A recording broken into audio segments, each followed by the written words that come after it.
गोवा बडी गोवा आणि गोव्याचे बीच दोघे जण फिरतोय. बीच आज पूर्णपणे खाली आहे, बीचवरती कोणीच दिसत नाही आणि असं कमी क्वचित बघायला भेटतं जिथे गोव्याच्या बीचवरती कोणी नाही. मिरामार बीचवरती आहे आणि बीच खरंच खूप चांगला आहे, एकदम असा क्लीन आहे.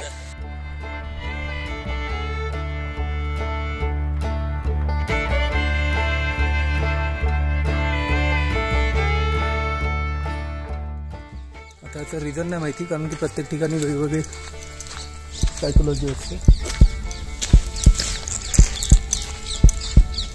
माझ्या पाठी कळलं नाही कधी आलं ते.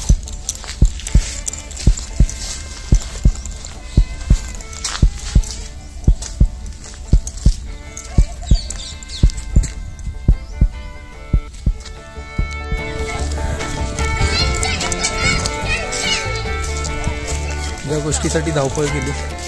एंट्री भेटली तिकीट काउंटरवरून, ऑनलाईन पे होत नव्हता आणि त्याने पूर्ण काउंटर बंद केलं होतं ऑफलाईनसाठी.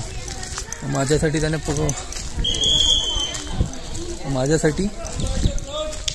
कम्प्युटर चालू केला आणि आत आल्या आल्या शिट्टी चालू निघणं शिवाय. तर मला ते टुर्नामेंट बघायचं आहे, स्टोन कॅरेट बघायचं आहे, ज्याच्यासाठी मी आतमध्ये आलो आहे. माझ्या समोरच आहे त्या, मी त्याच्या बाजूने आलो. ये वही है ना 50 वाला, 50 रुपये के नोट पे यही है ना. बना रहा हूँ खाली ऐसी यूट्यूबर ही हो, इंडिया टूर कर रहा हूँ. आयडी अभी नहीं चालू नाही की. या गोष्टीसाठी इथे पळत आलो होतो, ती गोष्ट माझ्या समोर आहे.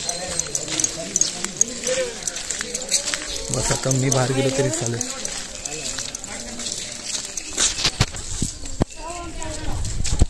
या एका गोष्टीमुळे मला हम्पी कळलं होतं आणि हम्पी करायचं होतं. बाकी सर्व भेटलं असतं. इथे मी पुन्हा नसतो आलो. शेवटच्या काही क्षणामध्ये मला या एंट्री भेटली. आता खाली करतात, पण जे हवं होतं ते त्याच्यासमोर मी आहे.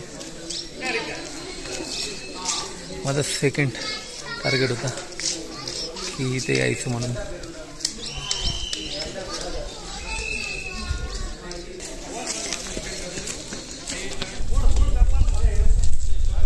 ही गोष्ट होती.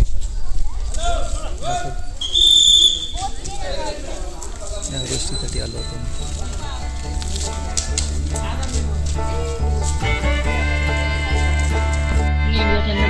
एक बात बहुत अच्छी दी है.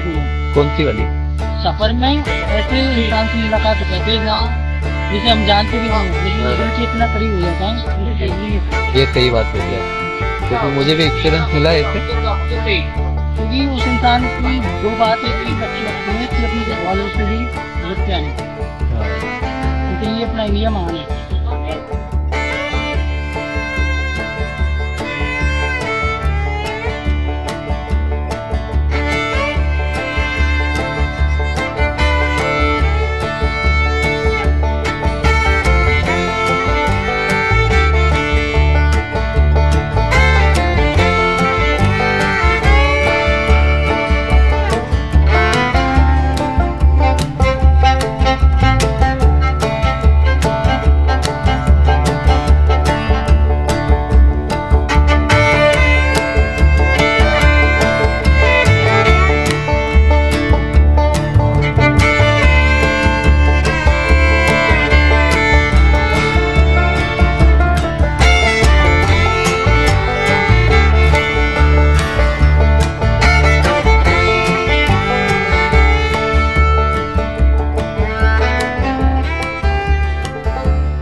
एका तरी चहाच्या मळीमध्ये जायला भेटलं असतं तर बरं झालं असतं.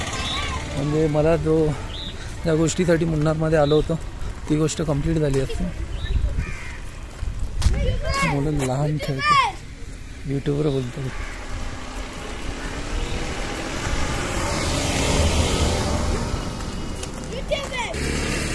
हे जे तुम्ही बघताय ही चहाची पानं, त्याला सुकवतात. पहिले ड्राय आपलं ड्रेनरमध्ये क्रशरमध्ये टाकतात. क्रशरमध्ये टाकल्यानंतर त्याला ड्रेन करून त्याची प्रोसेस असते. एकाच चहामध्ये 3 प्रकार येतात, व्हाईट टी, ग्रीन टी आणि ब्लॅक टी. तर वरचा भाग व्हाईट टीचा असतो, त्याच्या खाली ग्रीन टी आणि त्याच्या खाली ब्लॅक टी. आणि ही अशी काहीतरी ही अशी चहाची मळे असतात.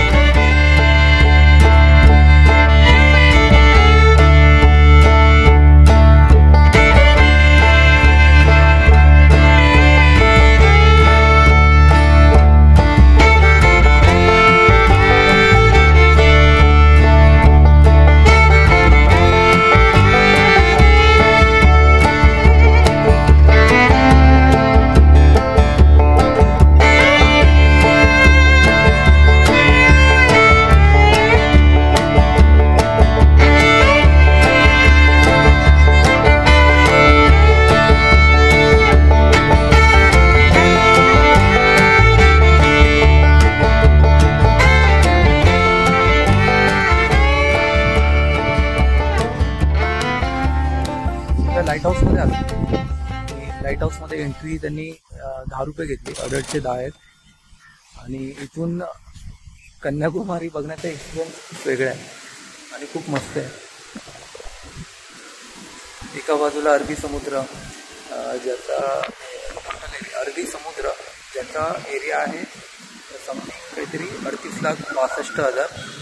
आणि माझ्या लेफ्ट साईडला बंगालचा उपसागर, बे ऑफ बंगाल आहे, त्याचा काहीतरी एरिया आहे 21,72,000 किलोमीटर काहीतरी. आणि समोर माझा आहे इंडियन ओशन, म्हणजे आपला हिंद महासागर, ज्याचा एरिया आहे 7,05,60,000 स्क्वेअर मीटर. म्हणजे एक समुद्र आहे, एक उपसागर आहे, एक सागर आणि एक महासागर. तिन्ही लाईनमध्ये आहेत आणि लाईनमध्ये असे बघण्याची म्हणजे मजाच वेगळी आहे. त्यांचे डिफरंट कलर शेड्स दिसतात, सहजपणे दिसतात. उपसागर, सागर आणि महासागर एकत्र बघताय.